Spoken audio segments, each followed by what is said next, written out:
नमस्कार, आपके साथ मैं हूं दीपशिखा और आप देख रहे हैं न्यूज स्टेट। और चलिए बुलेटिन की शुरुआत हम करेंगे सबसे पहले बड़ी खबर के साथ। और बड़ी खबर आपको बता दें गाजियाबाद से, जहां पर पुलिस को बड़ी सफलता हाथ लगी है।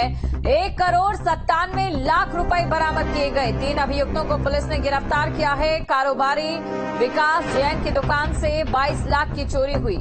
ये बड़ी खबर आपको बता रहे हैं, गाजियाबाद से पुलिस को बड़ी सफलता हाथ लगी है। इस वक्त की बड़ी खबर तस्वीरों में भी आप देख सकते हैं। चोरी की वारदात का खुलासा हुआ है। 1,97,00,000 की रकम यहां पर पुलिस ने बरामद की है और साथ ही 3 अभियुक्तों को पुलिस ने गिरफ्तार किया है। कारोबारी विकास जैन की दुकान से 22 लाख की चोरी हुई थी। उसी मामले में पुलिस तफ्तीश कर रही थी और इसी के साथ पुलिस के हाथ ये बड़ी सफलता लगी।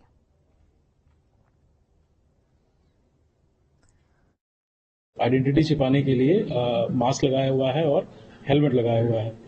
उस सारी सीसीटीवी फुटेज में ये चीजें क्लियर है। उसके पश्चात चोरी करने के पश्चात इन्होंने पैसे, एक नितिन नाम का इनका एक मित्र है मुरादनगर में, उसके घर पे करीब 1,97,00,000 रुपए उसके घर पे रख दिए थे, जो कि नितिन के यहाँ से बरामद हुए हैं। तो इन अभियुक्तों की अतुल पांडे की, अरुण और नितिन, इनकी गिरफ्तारी भी की जा चुकी है।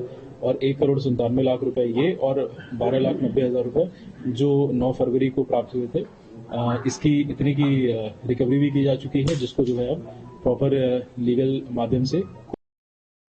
तो पुलिस के हाथ ये बड़ी सफलता लगी है। 1,97,00,000 रुपए यहां पर पुलिस ने बरामद किए हैं। साथ ही 3 अभियुक्तों को पुलिस ने गिरफ्तार भी किया है। कारोबारी की दुकान से 22 लाख की चोरी यहां पर की गई थी। 3 अभियुक्तों को पुलिस ने गिरफ्तार किया है। ये बड़ी खबर आपको हम बता रहे हैं। और साथ ही जिस तरीके से अभी बताया गया, जांच अधिकारी की ओर से किस तरीके से चोरी की वारदातों का अंजाम देते थे। अपनी पहचान छिपाने के लिए मास्क का इस्तेमाल किया जाता था, हेलमेट का इस्तेमाल किया जाता था और उसके बाद अपनी आइडेंटिटी को ये छुपाते थे। चोरी की वारदातों को आसानी से अंजाम देते थे। खबर पर अधिक जानकारी के साथ संवाददाता हिमांशु हमारे साथ जुड़ चुके हैं। हिमांशु, बड़ी रकम यहां से बरामद हुई है। जाहिर तौर पर इससे पहले भी इनका जो रिकॉर्ड रहा होगा अभियुक्तों का, बड़ी चोरियों का रहा होगा।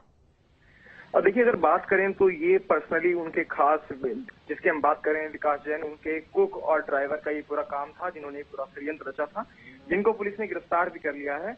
और जो अरुण है, उनके जो संबंधी हैं, उनके बंटी और सची भूत दोनों अभी फरार चल रहे हैं। जिनके पास जो लूट की जो बाकी रकम है 80 लाख रुपए, वो उनके पास है। उनको पकड़ा जाना अभी बाकी है, क्योंकि इसकी डुप्लीकेट चाबी बनाई गई थी। और अरुण ने भी, जो विकास जैन है, उन्होंने भी अपनी जो तहरीर दी थी वो पुलिस को 1 हफ्ते बाद दी थी। यानी कि इसमें कुछ ना कुछ झोल रहा था। और ये पूरा जो पैसा है, पुलिस इस बात को मानने को तैयार है कि ये पैसा हवाला का भी हो सकता है। यही वजह है कि इनकम टैक्स डिपार्टमेंट को भी इस पूरे मामले की जानकारी दी गई है।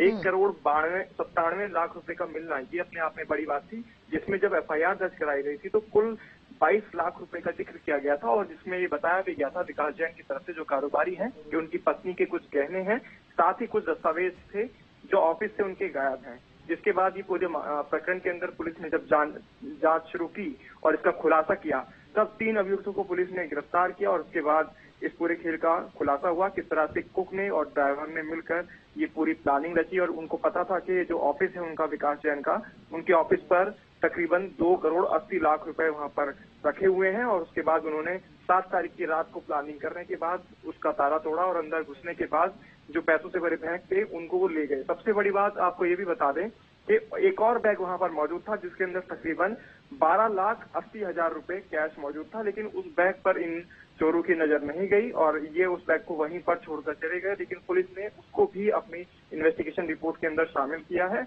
IT डिपार्टमेंट अब इस पूरे मामले में विकास जैन से बातचीत करेगी, क्योंकि विकास जैन बेसिकली नोएडा के रहने वाले हैं। नोएडा के सेक्टर 79 के अंदर उनका रेजिडेंस है। तो ऐसे में देखना होगा क्या कुछ तथ्य और निकलकर सामने आते हैं। फिलहाल 3 लोगों को पुलिस ने इस पूरे मामले में गिरफ्तार कर लिया है। जी बिल्कुल, शुक्रिया हिमांशु, तमाम जानकारी को दर्शकों तक पहुंचाने के लिए।